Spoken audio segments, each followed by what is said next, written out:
This morning we're talking with Gordon and Karen McKenzie. It's November 2023, and lots of changes in delivering newspapers since they began. So first of all, introduce yourself, tell us how you came to be a Nipigon, and then when you started delivering papers. I'll let you do the introductions. Okay, well, yes, we came to Nipigon. I came to Nipigon in 1987, working for Domtar Woodlands at the time. So that would have been October 19th, 87. That was the day of the big stock market crash. And then Karen and the family came back from Manitouwadge in March of 88. So we've been here since, as a family, since 1988. Okay. And how I came to start delivering papers was the Chronicle Journal did a recruitment at the school. And so our oldest son, Rory, signed his name up. So I got a call from the fellow and he came over and did an interview. But Rory was 8 years old at the time and I didn't really feel like it was something that he'd be able to do, every day. And I thought, well, that would be great. I think I'll take it on myself because I kind of need to get out of the house once a day and it'll be, I should be able to do this. So I signed up instead of him. And the first route, there was only 8 papers, and they had been delivering it by taxi. So they wanted to, defer the expenses of this taxi every day. So they recruited me, and I got a signing on bonus, I think after a couple of months, if I stayed on, of $50. So I thought I died and gone to heaven. Because I would What actually part have of some town cash. now did you start out in, Karen? I started off right from my house on McCurdy east. So it just went from my house right down to the spot we call the donut where everybody turns around. And there was, Okay. yeah. And then slowly the paper route started to build from there. Right. And did it build up because other kids quit or more people took on the paper? I'm not too sure. I guess a bit of both. Oh, okay. Lots of people taking on the paper and then also maybe amalgamating routes. And so eventually I actually took on a route from another boy who left town. Connor Belanger kind of had McCurdy East, and he also had John and Renison. And then when they moved out of town, I took that route on, and then I gave my route on McCurdy to Calvin. And then there was the Kleins were here, and he would be delivering. Actually, he would deliver my bundle, and I think he was stopping at the door at like 4:30 in the morning, and his kids were out delivering at 5:30, and they had 7th, 8th, and 9th Street. And so when they moved, then another one of our boys, Nelson, he took on the Hills. So we had 3 of us doing the Chronicle Right. at that time. Wow. And the hills are up and down for sure. So they were getting their Yeah. exercise for sure. Right.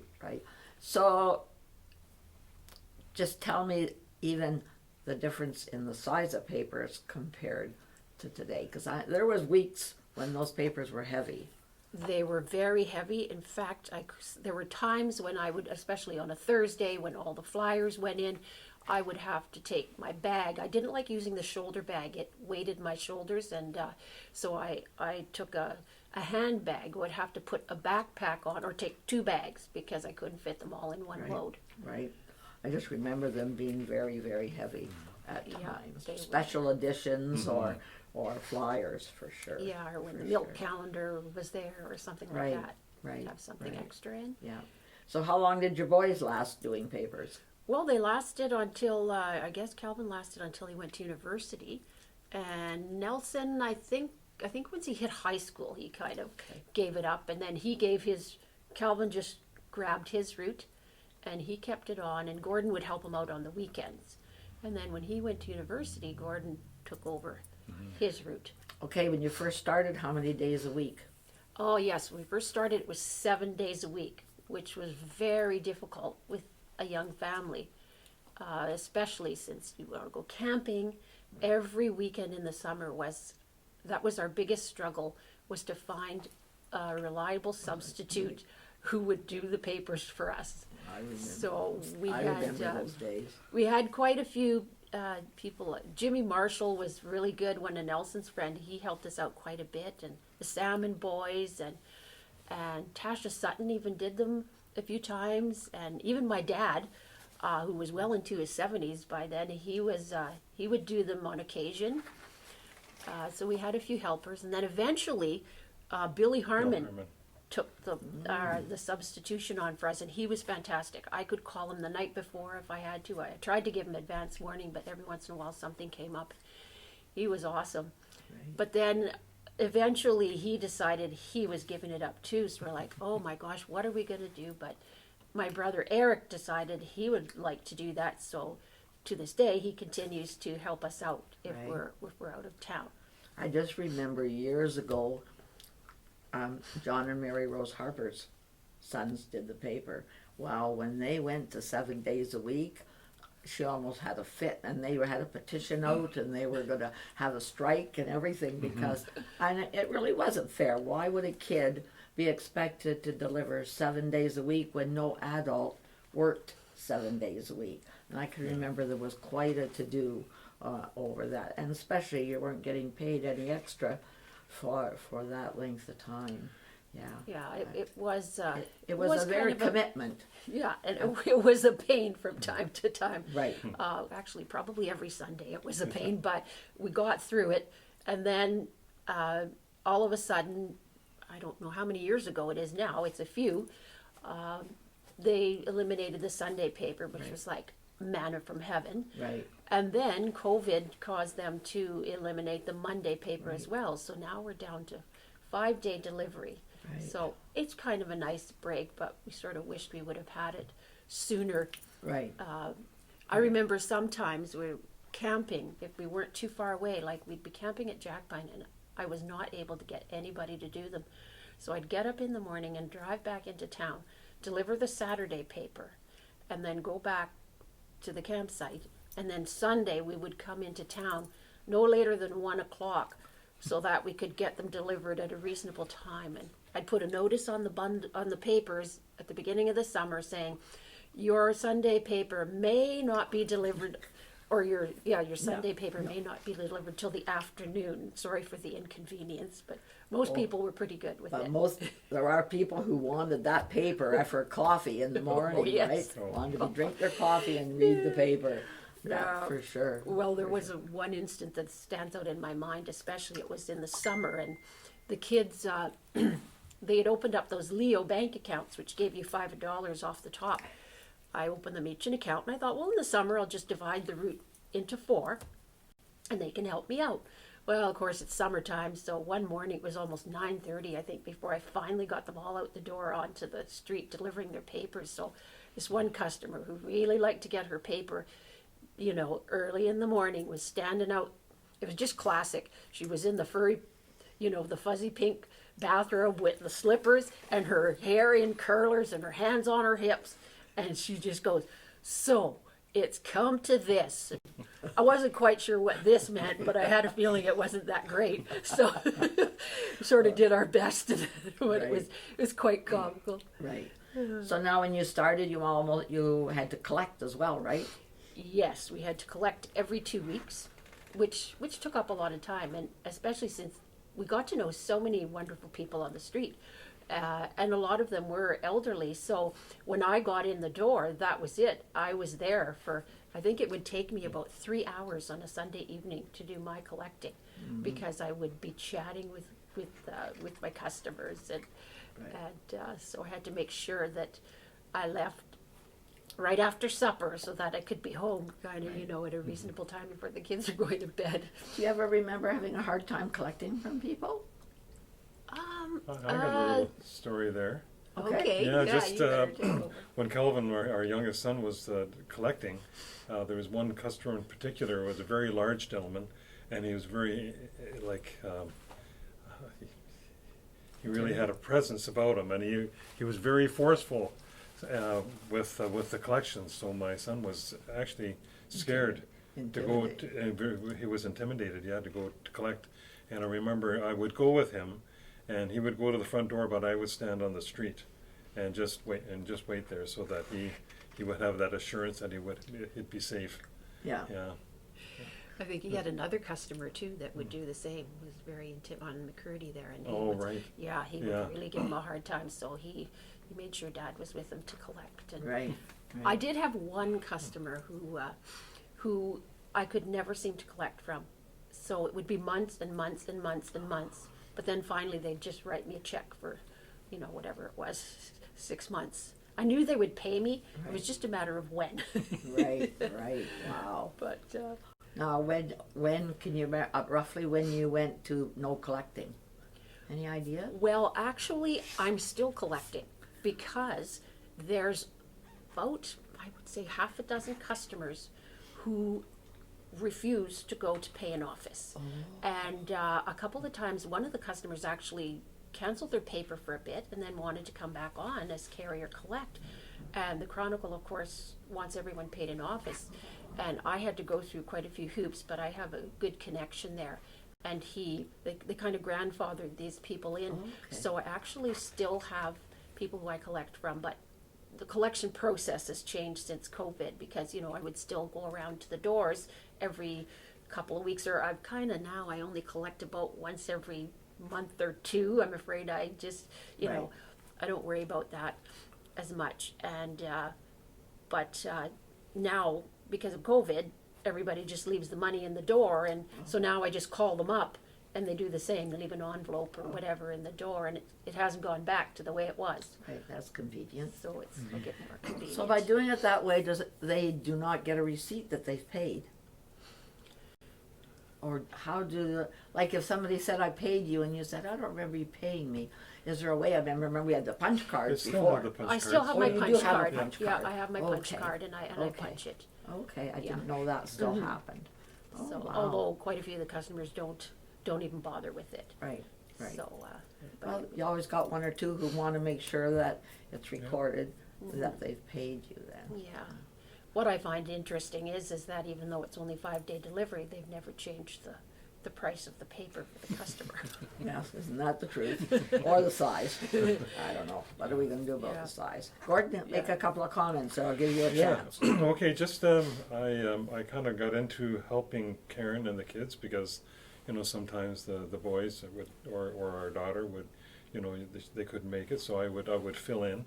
And then, over the last 5 or 6 years, I more or less helped Karen, for a physical activity.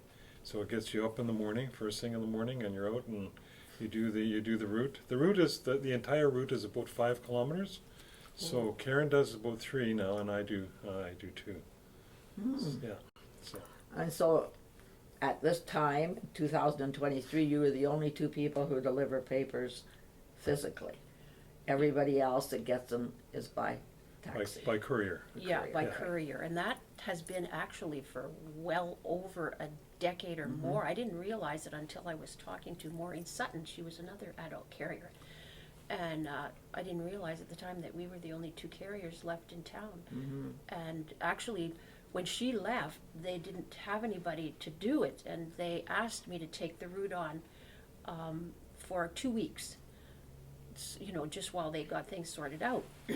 So the kids were older then, and I figured I could manage it, and I kind of thought I'd died and gone to heaven because I didn't have to collect from any of these customers, and they were giving me a check for, I believe, $49 every 2 weeks. So I thought I was finally making some money.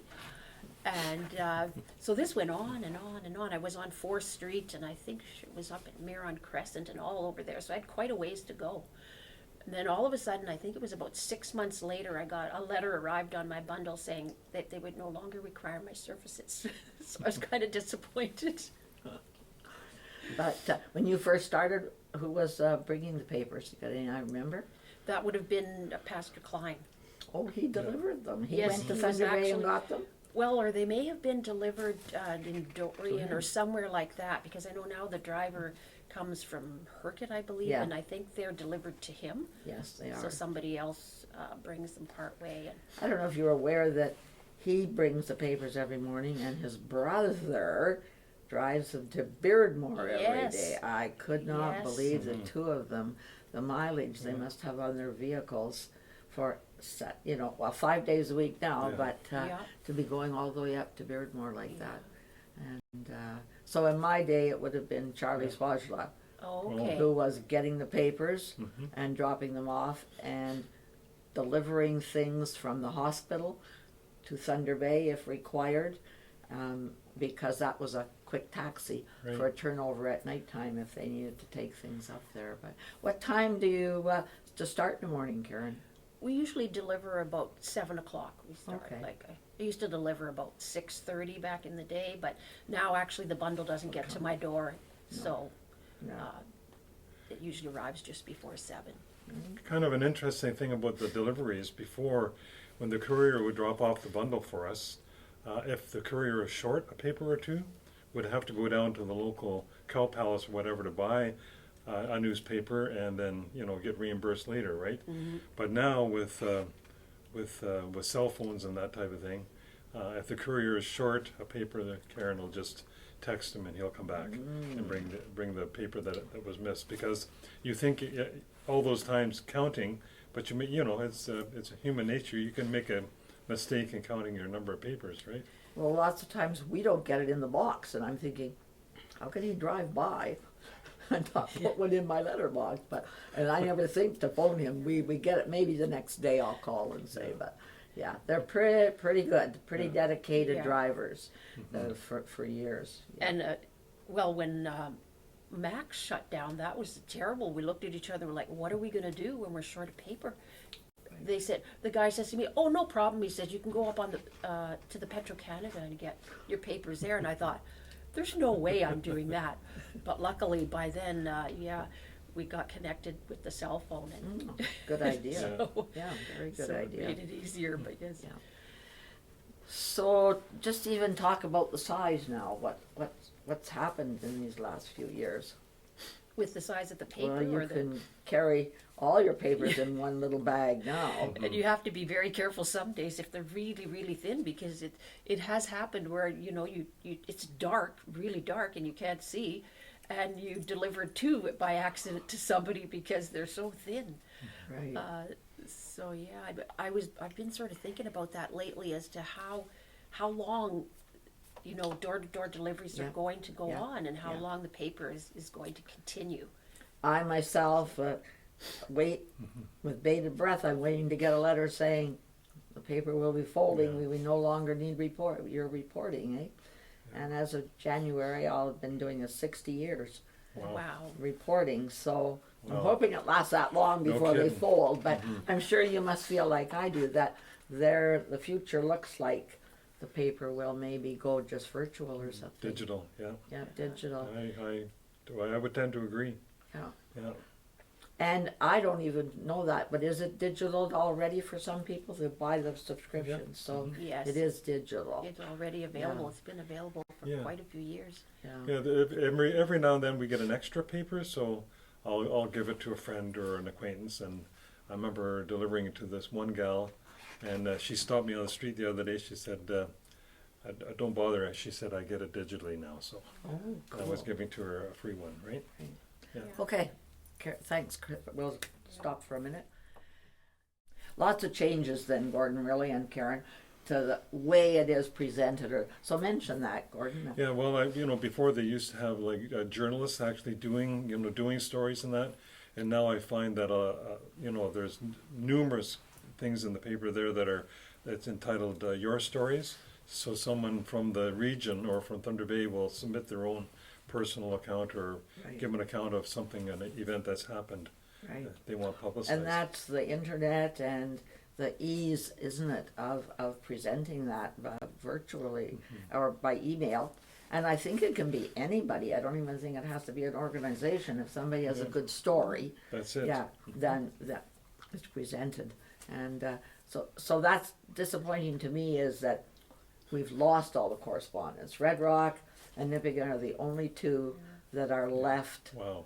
with reporters. And when I started, every single town from Manitouwadge to Kenora had a reporter, and now it's really changed. But I know it's people don't understand even that they could submit their own stories. Right. If you see something good, it's worth reporting. And if you look at the older papers, there was more stories about local issues. Right. And the paper would be filled with local issues. Yeah. And now I think that social media has kind of supplanted that, Right. or usurped it or whatever. Right. And years ago, I could submit a story any day of the week. but now it's every 2 weeks you have a column, so it's an entirely different way of doing it. They do have some regular columnists still there, but it's interesting what you foresee the future for a newspaper, I think. Yeah. Yeah, for It's sure. changed. Yeah. Yeah, and years ago there was both. Fort William had one, and Port Arthur had separate papers. But they had the Chronicle Journal and the Times News. and the Times News. Yeah. I started out with the Times News first. Okay. Yeah. So big changes in the newspaper business, and even for us to still have one in town, like the Nipigon Gazette, I think Scriber has a hard time getting it, but who else has one? Geraldton maybe has one. Sure. So that's just small town news, and that's local news. Yeah. Well, Manitou's used to have the Echo, Right. and the Echo is gone. Right. Yeah. Right. So, Yeah. interesting. Manitou's used to have the Chronicle Journal delivered there too daily, so I wondered who was driving it all the way out there. Unless people met I guess somewhere. and I think they did afternoon delivery instead. The Okay. children would go out after school You're right. and you're deliver right. the paper there, but You're right. still, I think that. what a ways for it to To go. travel. Even from here even from Thunder Bay to Geraldton, it is a Good- fairly long good way. drive. Oh, yes. Papers, right. Yeah. So they got pretty wide coverage, I guess, but Mm-hmm. a whole different thing. So I see you got notes where you're going to read. I wasn't going to read any. I was just putting a few things Oh. down. I put a few things down in case you asked me about it. But there's one thing I know is that we don't sign on it. It's rare to get a new customer to sign on. Oh. And of course, most of our customers are seniors. So it's kind of sad that, when you lose one, and over the years, we've lost many of our customers. Not always that they've passed away, but many have. And some have moved, of course, and there used to be incentives for our kids to deliver the paper. Yes, They had right. fun bucks, they called it, and if they paid their bill every 2 weeks by the Wednesday, and if they signed on a new customer, they could buy things out of this catalog. Okay. And then I thought, well, that's not working out very well for me as an adult. I didn't want rollerblades or a PlayStation or something, or bubbles or whatever it was. Right. But then they instituted a Sears thing where dollar for dollar you could trade in your fun bucks for Sears. Oh, wow. So then that was great for me. I could buy things for for the house or for the children through the outlet here because we Right. had a Sears outlet. So it was Right. great. How many customers do you have now? We have 20. How many? do we have? 22? 20, is that it? Yeah, 22. 22. What would have been your highest number? Probably about 65. I'm thinking. So we figure it's gone down about 2/3. Wow. Yeah. What a change for sure. Yeah. And it's covering the same area, what Yeah. I mean? right. And so you're skipping half the houses, right? Yeah. Yeah, right. Yeah. Well, I was going along the street like a couple of weeks ago and just thinking about who I had delivered to, and it was almost every house on the street. There was a couple in between, but almost every house at once. They weren't all at the same time Right. necessarily, but pretty much every house on the street had the paper delivered at one time I or think another. so too. And I just think Green Mantle used to be all yellow boxes, and now I think there's 3 on the whole of Green Mantle that he drops them off to. So Yeah. it's certainly a piece of history, and I hadn't really thought about interviewing the two of you, and then I thought, that's a changing history in town from years ago when Nipigon would be on the headlines lots of times for things that happened here. They were Right. never really good things, it could be a robbery or an accident, but they were the headlines, and so you rarely see that now unless it's something desperate. But just the change that we're going through. As you said, Yeah. social media is going to Huge. is making a big difference. So, it's interesting. I think it's important that we recorded a little bit about the newspaper. Yeah. So, hopefully, you get another few years if you're still wanting to. That's what I'm hoping. I don't know what the longest recorded carrier is. I remember seeing a picture years ago about this adult carrier, and he'd been doing the papers for 25 years. and I think was at about the 10-year mark, and I thought, well, I would like to try to achieve that, Right. you know, and then So what are you at now? So I will be at 33 years this February, Wow. because I started when our youngest Calvin was a baby. And but I don't know. I contacted, or I was speaking with Richard Clark, who's my contact up in Thunder Bay, and he couldn't seem to tell me how many years the longest carrier. Because he hasn't worked there long So- enough yet to be. Well, he's been there a while, Yeah, actually. yeah. But many of the staff are now gone. I don't Right. know. Seems they're down to probably a bit of a skeleton crew So there. too. Right, right, yeah. And then I think the average age of the newspaper carrier has gone way up too. There's a lot of people that are retired that deliver Yes. now, You're right. and probably doing it Oh, for the yeah. same reason as I do it, just for Right. exercise, get up first thing in the morning. And I do see an ad once in a while, they're looking for carriers in Thunder Bay and Yeah. a few places, but, Come to think of it, we used to be managed out of Marathon. So they actually had an office in Marathon. So I mean, the paper was going as far as Marathon Right, as well. right. Uh, And so that's where Carl likely got involved. Carl Clutchy then is still Right. out of Marathon, Oh, so maybe yeah. that's part of the office there. Yeah. But I imagine Red Rock doesn't have any carriers either then, it's just, I don't know. I Not don't that know we're either. aware of. no, I'm not aware of either, so.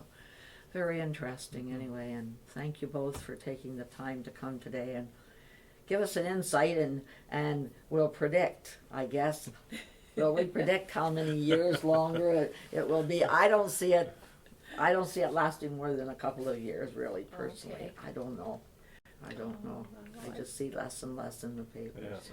Yeah, I was thinking, well, maybe five years, but I don't know. I could be wrong. Okay, well, she's recording it, so we'll see which one of us is right. What do you want to say, Gordon? Oh boy, I'm gonna have to agree with Karen, I guess, there. 5 years? But 5 it'll be years. bad because I always said it gets my sorry little butt out of bed every morning, so I don't know what I'm going to do to accomplish that. Yeah. Well, I think 2, you think 5, so Yeah. we'll see in a few years, but. Okay, Okay, thank you very much. thank you.